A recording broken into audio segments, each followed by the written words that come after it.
Pues nada, hoy tenemos otra vez más, creo que es la persona que más conferencias ha dado en la asociación. En la asociación desde que estamos aquí lleva ya 3, así que es la persona que más conferencias ha dado aquí. Todas muy buenas, la de... Era la de Saddam Hussein, la segunda, y la primera era sobre Alejandro Magno. La de Alejandro Magno, magnífica, que la tiene en su podcast, que para aquellos que no lo sepáis, es un podcast muy bueno. Yo estoy suscrito, voy a leerlo porque la palabra es Anábasis de Roberto. Tiene un buen podcast que podéis escuchar todas sus conferencias y también otras anécdotas y demás, y charlas que daba sobre la última, sobre el Islam, si queréis. Esta es sobre Vietnam. Yo cuando comentamos el otro día en el grupo lo de que era conferencia de Vietnam, se me ocurrió la frase de Apocalipsis Now, de cómo me gusta el olor a napalm por la mañana, ¿no? Es lo único bueno que han hecho los estadounidenses en Vietnam. O sea, la película me refiero, no matar a la gente como dice. Y mira, ahora mismo estamos en una especie de Vietnam porque las paredes están agujereadas, han caído más de uno por aquí y ya está. Simplemente muchísimas gracias, Roberto, y vamos a aprender un poquito de un país desconocido, que ya nos dirás tú si es capitalista o no es capitalista, es comunista, y ya aprender de ellos, de los vencedores de Estados Unidos. Gracias.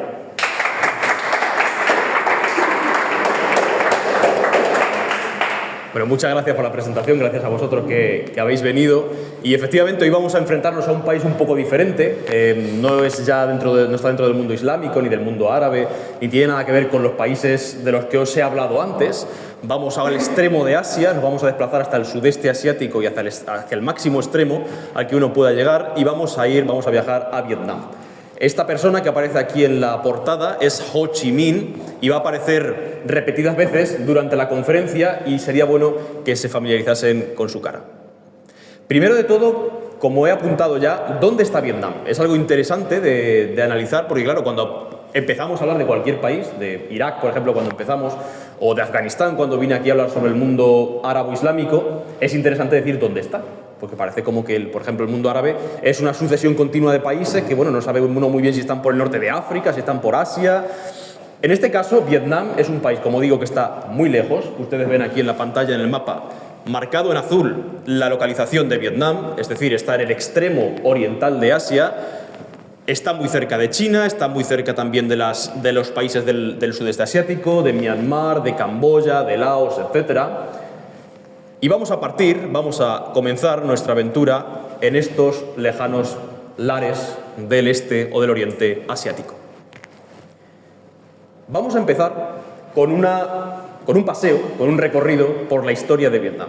Yo creo que todos nosotros, y nuestra civilización y todas las construcciones políticas de la historia, son hijas de los acontecimientos que las han precedido, son hijas también de las circunstancias que han vivido en su momento, y Vietnam no es una excepción. Vietnam es lo que es hoy en día, no por arte de magia, sino por una serie de acontecimientos históricos que han tenido lugar en los últimos, digamos, 200 años, apurando, ¿de acuerdo?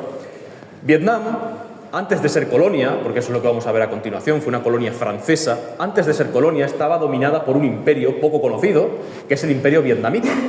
El imperio dominado por la dinastía Nguyen, y el último de los emperadores de este imperio, digamos, un poco críptico, fue el que ven en pantalla. Fue el emperador Tu Duc. Coincidió con los principios de la dominación francesa. Detrás, en el fondo, podemos ver la imagen de su palacio real. Como he ido adelantando un poco, efectivamente, en cierto momento de la historia, Francia, en su afán expansionista, en su afán colonizador, en esa misión que ellos decían que tenían, que era la misión civilisatrice, la misión de dar civilización o de civilizar al mundo, pues decide expandirse por un punto concreto del mundo, que ahora veremos por qué se van allí, que es el sudeste asiático, ¿de acuerdo? Lo que en ese momento se llamaba la Indochina, que pasó a ser la Indochina francesa a partir de ese momento, que se componía de los países que actualmente se llaman Vietnam, Camboya y Laos, es decir, el sudeste asiático. En el año 1858, como vemos, los barcos franceses desembarcaron en los puertos del extremo oriental de lo que hoy es Vietnam y comenzaron, como vemos en esa especie de panfleto, la misión civilizadora, pues, de los pueblos indígenas que se fueron encontrando por ese lugar del mundo. Luego, la realidad fue bastante diferente, es decir, igual los vietnamitas no tenían intención de ser civilizados por los franceses, pero bueno, en ese empuje colonizador que marcó el siglo XIX, en este caso, pues los franceses no quisieron ser menos. Vemos en el extremo de la diapositiva a un soldado francés destacado en la Indochina en esta época. Yo, particularmente, cuando analizo una invasión, cuando analizo el comienzo de una guerra, yo siempre creo que hay tres tipos de motivos. Bueno, habría cuatro, ¿no? El cuarto grupo yo creo que es despreciable y son los motivos que dan los medios, los motivos de la opinión de la gente. Al fin y al cabo, las grandes potencias, los países no se mueven por emociones ni se mueven por, digamos, por arrebatos, sino que todo está muy bien estudiado. Yo clasificaría esos, digamos, motivos para comenzar una guerra, para comenzar una invasión, en tres. Los primeros son los pretextos, es decir, las razones que da el país para invadir a otra nación. Los motivos que da, por ejemplo, Rusia para invadir a Ucrania. Los motivos que dio Saddam Hussein, Irak, para invadir Kuwait. Una serie de motivos, que siempre son buenos. Es decir, nosotros hacemos esto por una razón civilizadora, por una razón que merece la pena. En este caso, Francia dijo que entraba en la Indochina, entraba en lo que hoy en día es Vietnam, por dos razones. Primero, para proteger a los misioneros católicos que estaban allí, que es verdad que estaban sufriendo cierta persecución. Y segundo, por esa razón que hemos visto ya, por esa misión concreta civilizadora del mundo. Entraron por esos pretextos, pero yo, como les digo, sigo clasificando esas causas y esos motivos en un segundo grupo. Los beneficios coyunturales, es decir, los beneficios que saca una potencia de esa invasión. Tampoco son las causas principales para entrar a Indochina, comerciar con el arroz o comerciar con la pimienta, pero son beneficios que se van sacando mientras que se entra y mientras que se está en el lugar. ¿De acuerdo? ¿Qué beneficios coyunturales, es decir, qué beneficios sobre la marcha fueron sacando los franceses de esa ocupación? Bueno, pues fueron múltiples. Sobre todo fue la extracción del carbón y la extracción del caucho, que se saca de una especie concreta de árbol, y en menor medida también del comercio de la pimienta, del comercio del arroz, del café y del té. Pero, sin embargo, yo creo que hay siempre, volvemos a decir, unos motivos profundos por los que un país decide invadir a otros, y no son ni el comercio, ni creo tampoco que sean las razones políticamente correctas que se esgrimen siempre para justificar el comienzo de un acto bélico. Yo creo que esas razones siempre son geopolíticas, las auténticas, y en este caso vemos claramente que en un mapa del mundo de esta región tenemos a India, en este lugar, tenemos a China, aquí más hacia el este, hacia el noreste en concreto, y tenemos Vietnam aquí, ¿de acuerdo? Esta curva que vemos en el oriente asiático es lo que hoy en día es Vietnam. Por lo tanto, si nosotros ocupamos Vietnam, si entramos en esa zona, tenemos ocupado, valga la redundancia, tenemos un ojo en un punto estratégico entre la India británica, esto era de los británicos, y el gran imperio chino de la dinastía Qin. Es decir, tenemos un punto estratégico perfecto en el que además comerciar, en el que además enriquecernos, pero sobre todo el valor es geopolítico. Y además, una vez allí, ocupando todos los puertos del sudeste asiático, podemos expandirnos, podemos seguir conquistando hacia el interior, que siempre es más fácil que por la costa.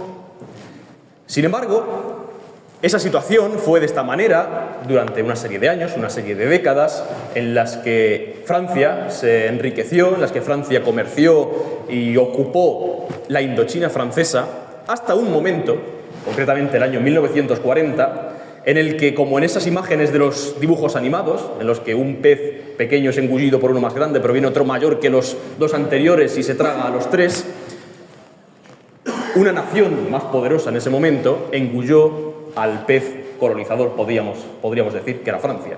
En este caso, esa nación, ese pez mayor, ese pez grande, fue la Alemania nazi.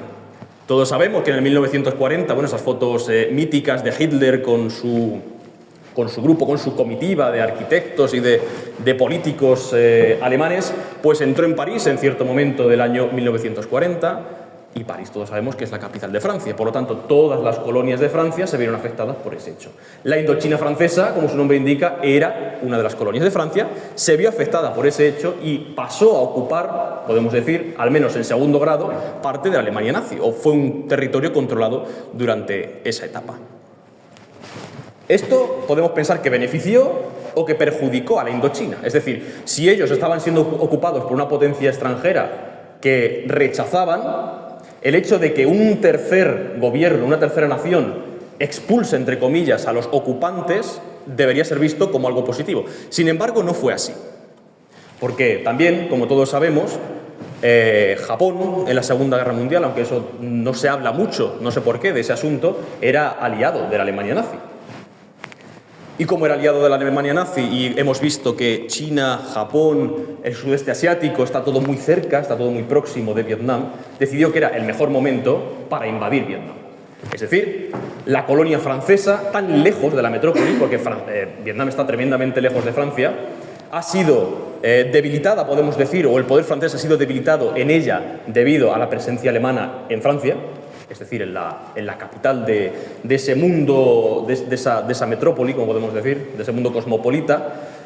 Pensaron los japoneses entonces, como digo, que era el mejor momento para entrar, ocuparla y anexionarla a su imperio japonés. Sin embargo, fueron más inteligentes y en lugar de anexionarla, decidieron entrar en Vietnam con un afán, podemos decir, o con una presentación liberadora. Es decir, venimos a libraros de los franceses. Venimos a sacudir el yugo de la colonización extranjera y, bueno, pues somos poco menos que vuestros salvadores. De esa manera, Japón invadió la Indochina francesa en septiembre de 1940, es decir, hemos visto las imágenes de Hitler en París en el año 1940, esto fue muy rápido, en cuestión de meses, Japón decide, bueno, pues jugando con su aliado nazi, entrar en Vietnam, en lo que hoy es Vietnam, lo que era Indochina en ese momento, y ocuparlo. En ese momento, estamos hablando del año 1940, poco después, el 41, todo está muy revuelto en la Indochina francesa, surge una figura que les decía que va a aparecer recurrentemente en esta presentación, que es Ho Chi Minh. ¿De acuerdo? Es un señor vietnamita, de lo que hoy en día, repito, es Vietnam, que decidió fundar un movimiento, una guerrilla armada llamada el Viet Minh. ¿De acuerdo? Más adelante veremos otra guerrilla armada que se llama el Viet Cong, que es más famosa. En este momento, todavía muy temprano de la historia, muy revuelto como digo, decidió fundar el Viet Minh, que al fin y al cabo era una guerrilla para luchar en contra de los japoneses. No olvidemos que en ese momento Vietnam, a pesar de ser una zona francesa, a pesar de estar ocupado por los franceses, ha sido invadido por los japoneses. El Viet Minh, ante todo, surge como un movimiento de rechazo acérrimo a los japoneses, a la ocupación japonesa. En segundo plano, también a la francesa. Pero bueno, el primer objetivo, diría Ho Chi Minh, si estuviera aquí de pie encima de este escenario, es expulsar a los japoneses, y una vez que nos libremos de los japoneses, nos libraremos de los franceses y alcanzaremos la independencia. Bueno, no lo he dicho, pero Ho Chi Minh era quiero decir, los ideales y las ideas de Ho Chi Minh eran profundamente marxistas, leninistas, es decir, era un líder comunista, ¿de acuerdo? Eso es esencial para entender el resto de lo que pasó en Vietnam y lo que pasa hoy en día. Sin embargo, como hemos dicho, los japoneses no eran una potencia que se dejara engañar fácilmente y decidieron entrar con motivos, como hemos dicho también, decidieron entrar con razones aparentemente salvadoras del pueblo vietnamita, del pueblo indochino. Así que, en el año 1945, el gobierno japonés, el gobierno del poderoso imperio japonés, decidió fingir un golpe de Estado. Es decir, recuerdo, los japoneses están invadiendo una parte que previamente ha sido invadida por Francia y que a su vez el pueblo de ese lugar no quiere ser colonizado, ni quiere ser manejado, podemos decir, ni quiere ser gobernado por ninguna potencia extranjera. Por lo tanto, Japón decide fingir, como decíamos, este golpe de Estado en el 45, proclamando, entre comillas, la independencia de todas las zonas que había en el interior de la Indochina, es decir, Laos, Camboya y Vietnam.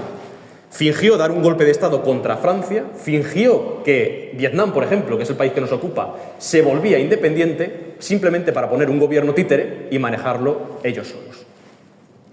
Estamos ya en 1945 y todos, repito, sabemos también que en 1945 ese poderoso imperio, esa casi talasocracia que era Japón, se vio sacudida por algo sin precedentes, que fue el estallido o el bombardeo de Hiroshima y Nagasaki en agosto de 1945. Yo he escuchado muchas veces que en ese momento, de comentaristas, de historiadores, que en ese momento el alma de Japón, el alma ancestral, el alma de los guerreros, el alma imperial se quebró, y se quebró hasta hoy en día. Y efectivamente, porque en ese momento concreto de la historia, un antes y un después en el mundo, podemos decir que Japón se rindió, ese imperio se deshizo, incluso su espíritu combativo y luchador se amainó de una manera, o amainó, mejor dicho, de una manera increíble. Tenemos aquí las dos potencias que se enfrentaron, entre comillas, en Hiroshima y Nagasaki, porque allí no se enfrentó nadie, sino que fue, bueno, pues un bombardeo sobre zona civil, indiscriminada. Pero bueno, para que ustedes me entiendan, fue las dos potencias que estuvieron involucradas, la bandera previa de Japón. La bandera actual, como saben, es blanca con el sol naciente en el medio. La antigua, la que usó durante la Segunda Guerra Mundial, era idéntica, solamente con 16 rayos que se expandían desde el centro, simbolizando el poder centralizado de Japón hacia las zonas colindantes, la expansión de ese imperio. En el mismo año, en 1945, Japón decidió firmar el armisticio, es decir, decidió rendirse ante esa exhibición de fuerza descomunal, ante esa muestra de poder absoluto que arrasó decenas de miles de kilómetros cuadrados. Japón, a pesar de tener luchas internas y de haber gente dentro del gobierno que pensaba que deberían seguir luchando contra los americanos, que, en fin, que la guerra aún no había acabado, en general el consenso fue: esto ha sido demasiado, no podemos seguir en esta carrera que acabará matando a nuestro pueblo. Firmaron el armisticio, efectivamente, se rindieron en ese momento de la guerra. Y aprovechó el señor del que hemos hablado anteriormente, Ho Chi Minh, que estaba en esa guerrilla por los bosques del Vietnam, por las selvas del noreste de este país, por las zonas montañosas también del sur, por las bahías que vamos a ver preciosas del sureste. Estaba moviéndose y luchando contra la ocupación. Decidió en ese momento, que se habían visto liberados del yugo japonés, proclamar la independencia. Puede parecer algo absurdo, porque al fin y al cabo la zona de Indochina era francesa. Japón había sido algo coyuntural, simplemente que había llegado por motivos históricos. Pero la zona, aquella tierra, en fin, después de la colonización, había sido francesa. Sin embargo, él decidió olvidar esa parte y proclamó la independencia el 2 de septiembre de 1945, en la Plaza Ba Dinh, que está en Hanoi. Vamos a verla a continuación. Esta, efectivamente, es la Plaza Ba Dinh. Yo he estado en Vietnam estuve en la fiesta nacional el 2 de septiembre, o sea, hace bastante poco. Es un país que me ha sorprendido vivamente, es un país muy interesante, me ha sorprendido su gente, me ha sorprendido el ambiente que he visto allí, me ha sorprendido que es también el primer país aparentemente comunista que yo he visitado. Y bueno, pues como ustedes ven, lo que uno se encuentra al entrar a la Plaza Ba Dinh, donde Ho Chi Minh, aquel hombre que hemos visto, proclamó la independencia, lo primero que ve, aparte de esa avenida, digamos, jalonada por banderas de Vietnam, que al fin y al cabo es la bandera del Vietcong, ahora veremos lo que es, una guerrilla, y de banderas con la hoz y el martillo del partido único que existe en Vietnam, el Partido Comunista, como decía, lo primero que ve y lo que más resalta sobre el horizonte vietnamita es el mausoleo de Ho Chi Minh. Es el lugar de la sepultura del gran líder, para ellos, liberador del colonialismo extranjero. Es un mausoleo que sigue, digamos, el diseño del mausoleo de Lenin, bastante impresionante, todo líneas rectas, todo líneas muy marcadas. Y como les decía, es un país actualmente que se autodenomina democracia, pero solamente existe un partido, que es el Partido Comunista, y cuando llega la fiesta nacional, las calles están decoradas con multitud de banderas, como ustedes ven aquí.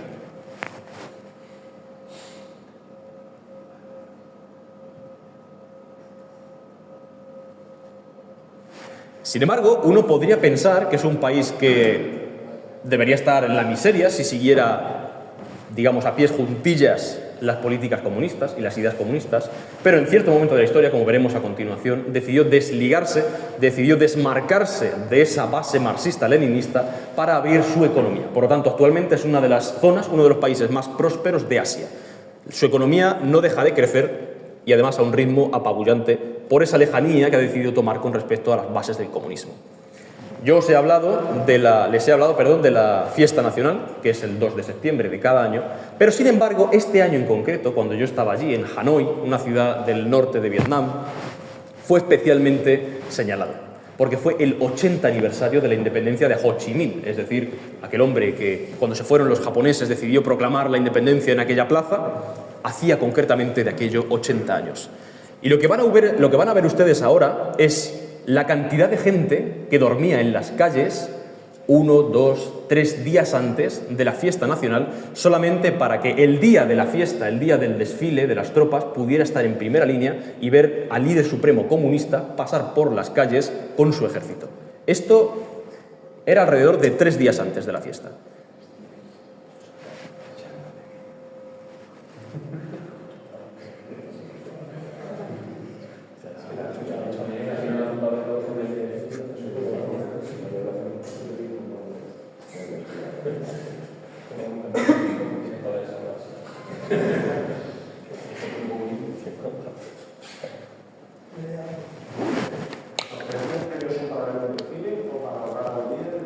Es como un concierto, es para estar en primera fila.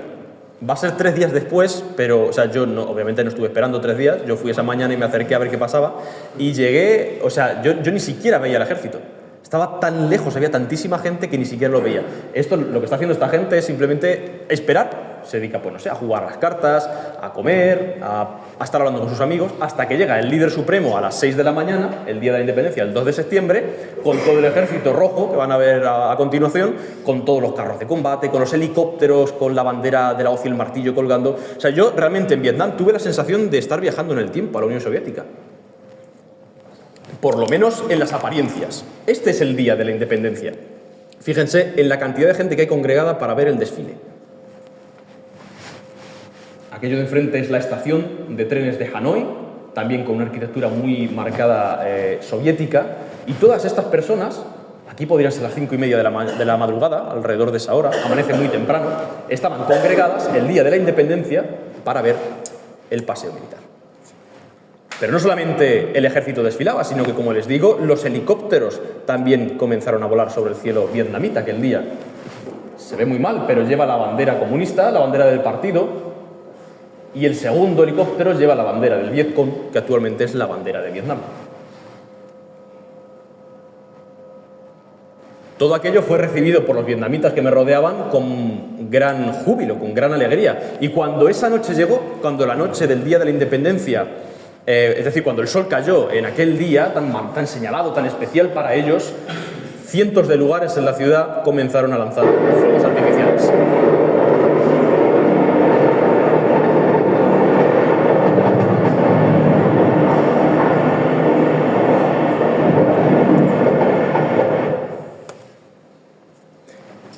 Sin embargo, algo no cuadra en esta historia.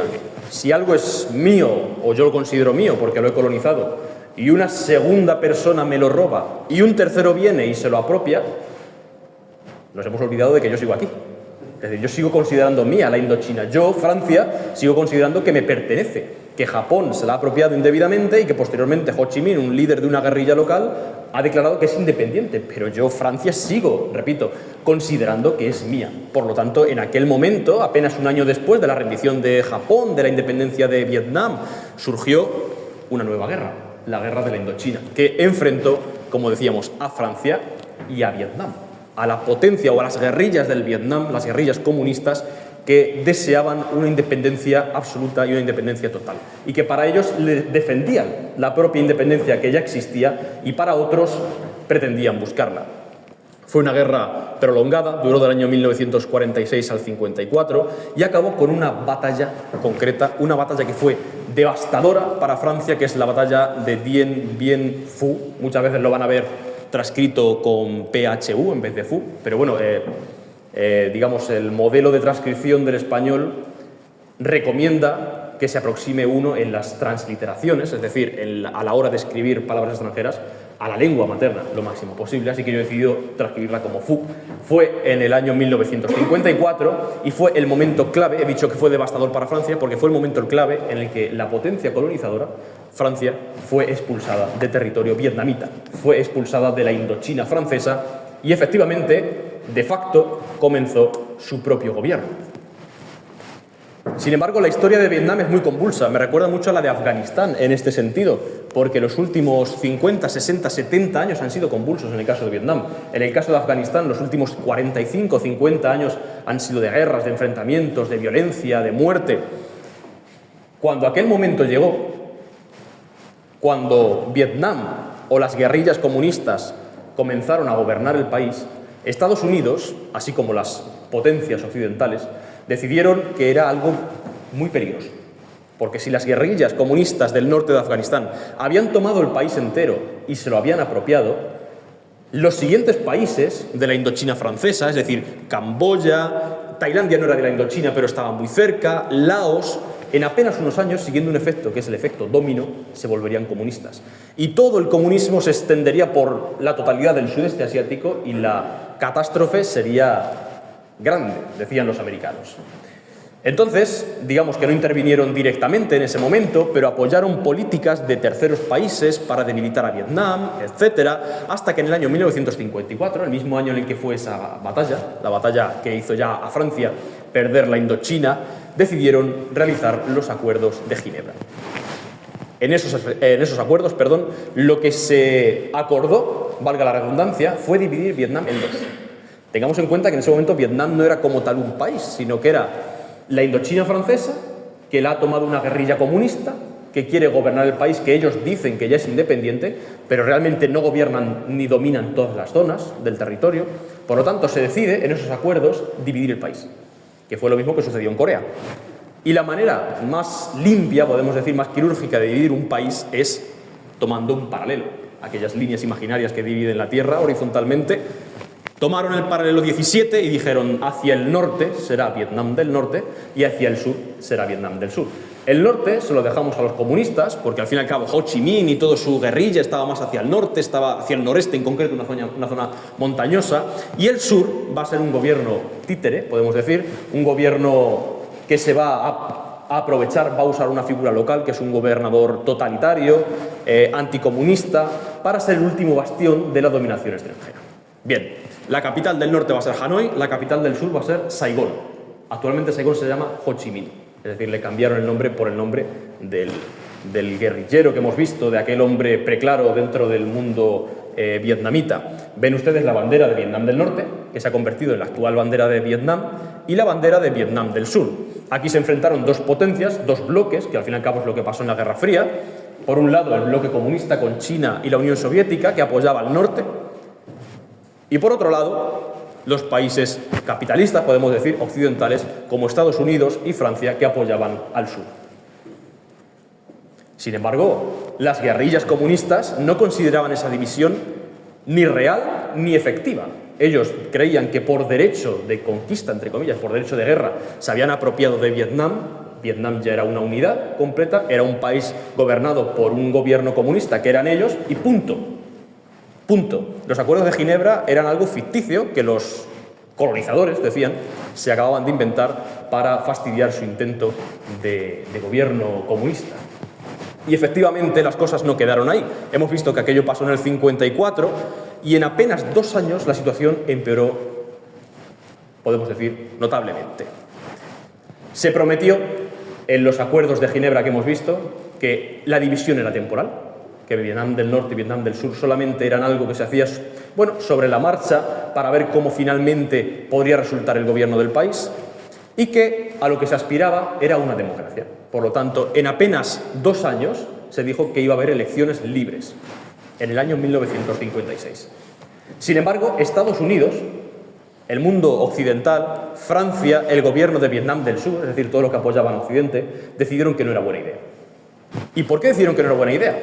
En principio, Ho Chi Minh y los comunistas no rechazaron las elecciones, fueron los occidentales, porque pensaban, efectivamente, con razón, que Ho Chi Minh y las guerrillas comunistas tenían tanto apoyo popular, siguiendo las políticas populistas, que arrasarían en las elecciones. Entonces decidieron que sería mejor esperar, educar o reeducar al pueblo, ver o hacerle ver que esos líderes no eran líderes reales, que no estaban persiguiendo su felicidad como pueblo, y después celebrar las elecciones.